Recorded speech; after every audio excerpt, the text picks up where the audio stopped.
হাম থেকে বাঁচার জন্য যেই দোয়াটা আমি বলবো সবাই পড়বেন।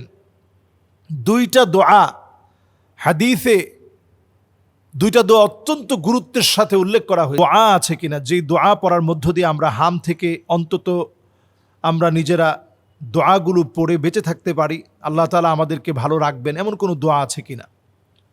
হ্যাঁ, ইসলামে এই জাতীয় দোয়া রয়েছে। যেই দোয়াগুলো পড়ে আমরা হাম সহ বড় বড় মারাত্মক রোগ, যেগুলো অনেক সময় মহামারী আকার ধারণ করে, এই মহামারী আকার ধারণ করা রোগ থেকে আমরা বাঁচতে পারি। কোরআনুল কারীমের দিকে যদি আমরা তাকাই, আমরা দেখব আল্লাহ রাব্বুল ইজ্জাতুল জালাল বলছে, ওয়ানাবলুকুম বিশাররি ওয়াল খাইরি ফিতনাহ। সূরা আম্বিয়ার ভিতরে ৩৫ নং আয়াতে কারিমাতে আল্লাহ তাআলা বলছেন, আল্লাহ রাব্বুল আলামিন পরীক্ষা নেন। বিশাররি ওয়াল খাইরি ফিতনাহ, কখনো কখনো ভালো কোনো কিছু দিয়ে আল্লাহ তাআলা পরীক্ষা নেন, কখনো কখনো মন্দ কোনো কিছু দিয়ে আল্লাহ তাআলা পরীক্ষা নেন। তো এই পরীক্ষাকালীন সময়টা এক একজনের জন্য এক এক রকম হয়, প্রশ্নপত্র ভিন্ন ভিন্ন রকমের, কিন্তু সবার কিন্তু পরীক্ষা চলছে। এখন হামে যে সমস্ত বাচ্চারা মারা যাচ্ছে, আমি সেদিন স্বাস্থ্যমন্ত্রীর বাসায় গিয়েছিলাম। উনি আমার এলাকার মানুষ, সর্দার সাখাওয়াত হোসেন বকুল সাহেব। তিনি নিজেও এই বিষয়টা নিয়ে অনেক চেষ্টা করছেন। আমি নিজে সেদিন গিয়ে দেখেছি তিনি খুব দৌড়াদৌড়ি করছেন। রাত তখন 11টা বাজে, তখনও তিনি একেবারে কর্মতৎপর অবস্থায় সবার সঙ্গে বিষয়টা নিয়ে তিনি ডিল করছেন যে কিভাবে এই সংকটকে নিরসন করা যায়। বড় আফসোস আমাদের জন্য, বাংলাদেশে যে মানুষগুলো স্বপ্নের মানুষ ছিল, যারা অল্প কিছুদিন বাংলাদেশে দায়িত্বে ছিলেন, তারা হামের টিকাটা পর্যন্ত বাংলাদেশে আনতে পারেনি। এই হচ্ছে আমাদের দায়িত্ববোধ। তো যাই হোক, এই মহামারীকালীন সময়টা, এটা কিন্তু একটা মহামারী আকার ধারণ করেছে। শতাধিক বাচ্চা, আপনি যদি মনে করেন যে এই মহামারীতে বা এই হামের মতো একটা রোগ হয়ে মারা গিয়েছে, জ্বর, শরীরে র্যাশ ওঠা, জিহ্বার মধ্যে সাদা সাদা স্পট পড়ে যাওয়া, এরপরে বাচ্চাটা মারা যাওয়া, ভিটামিন এ ক্যাপসুলের অভাব, নানা রকম যেভাবে আমরা ব্যাখ্যা করছি, এটা কিন্তু একটা মহামারী আকার ধারণ করেছে। হাদিসের মধ্যে আসছে আত-তাউন রিজসুন, এটা হচ্ছে আল্লাহর পক্ষ থেকে। মহামারীটা কিভাবে বুঝবেন? উরসিলা আলা বানি ইসরাইল, বনি ইসরাইলের কাছে কিছু কিছু সময় যখন আল্লাহ তাআলা বনি ইসরাইলকে মহামারী দিয়েছেন, ওয়া হুয়া রাহমাতুল লিল মুমিনিন, মোমেনদের জন্য সেটা রহমতের কারণ হয়েছে।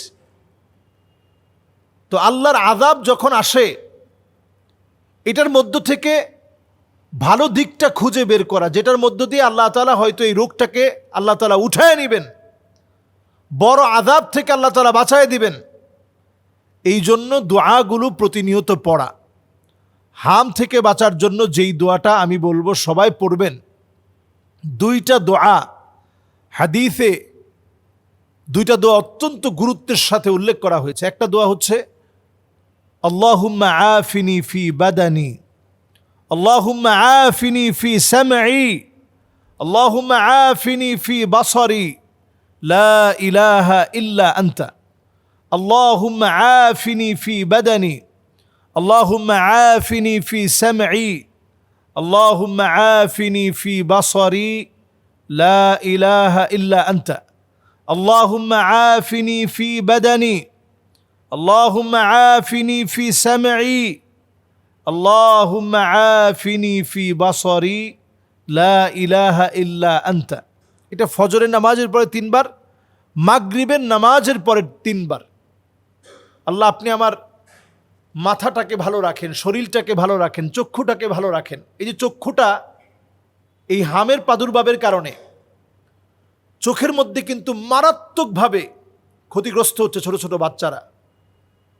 তো এই চোখকে হেফাজতের জন্য নবীজি এই দোয়াটা শিখিয়েছেন। আরেকটা দোয়া আমরা করোনাকালীন সময়ে পড়েছি, এই দোয়াটা আপনারা পড়তে পারেন।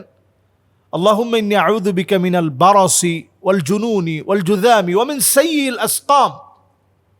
এই দোয়াটাও হাম থেকে বাঁচার জন্য আমরা পড়তে পারি।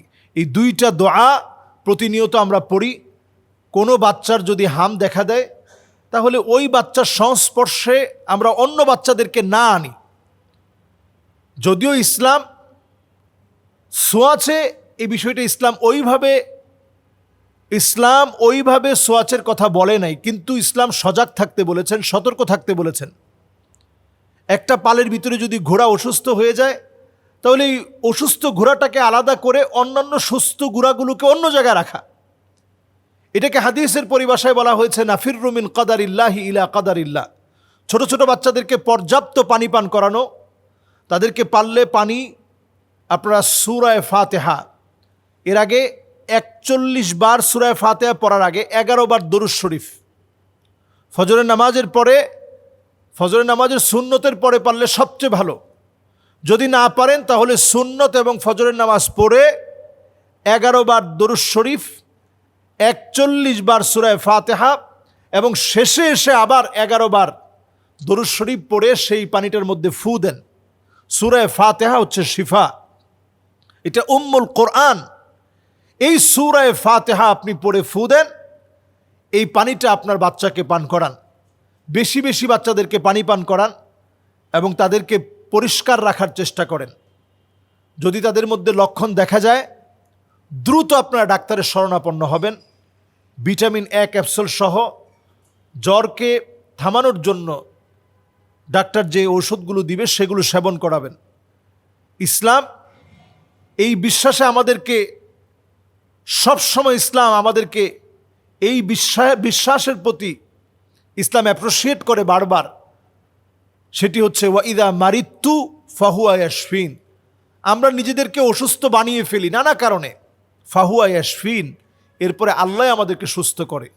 ইনশাআল্লাহ যেই হামের প্রাদুর্ভাব এখন দেখা দিয়েছে, আল্লাহ তাআলাই আমাদেরকে ইনশাআল্লাহ হেফাজত করবে। আল্লাহ রাব্বুল আলামিন আমাদের শিশু বাচ্চাদেরকে হেফাজত করুক, আমিন। আসসালামু আলাইকুম ওয়া রাহমাতুল্লাহি ওয়া বারাকাতুহু।